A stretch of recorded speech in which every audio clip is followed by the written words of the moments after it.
তোরসা নদীর উপর ফাঁসিরঘাট এলাকায় অস্থায়ী বাঁশের সাঁকো তৈরি হয় প্রতি বছর জেলা শহরের সঙ্গে কোচবিহার দক্ষিণ পশ্চিমাংশের লাখ লাখ মানুষের যোগাযোগ রাখার জন্য।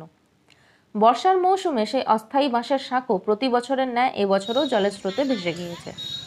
তাই এখন বাধ্য হয়ে প্রত্যহ পারাপারকারী হাজার হাজার মানুষের শহর কোচবিহারের সঙ্গে যোগাযোগ রক্ষা করে চলতে হবে দীর্ঘ 17 কিলোমিটার ঘুরপথে।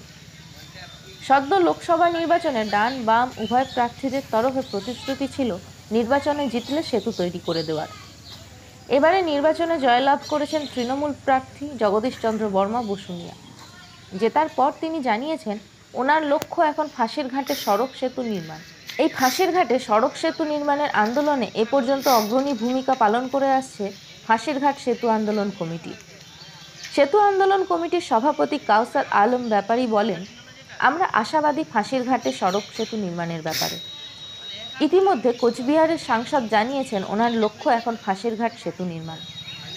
আমাদের দাবি একটাই, ফাঁসিরঘাটে ব্রিজ চাই। সাধারণ মানুষের দীর্ঘদিনের সমস্যার সমাধানের একটাই পথ, ফাঁসিরঘাটে সড়ক সেতু নির্মাণ।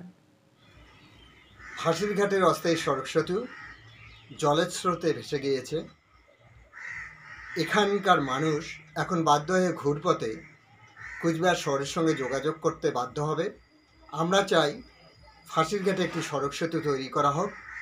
ইতিমধ্যেই আমরা রাজ্যের মাননীয় মুখ্যমন্ত্রী, দেশের প্রধানমন্ত্রী সবার কাছে এই দাবিপত্র পাঠিয়েছি।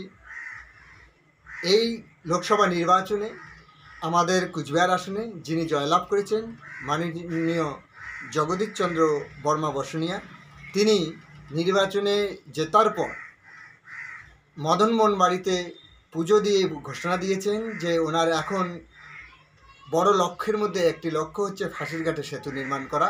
আমরা তাই আশাবাদী এখানে অতি শীঘ্রই একটি ফাঁসিরঘাটের সড়ক সেতু আমরা পেতে চলেছি।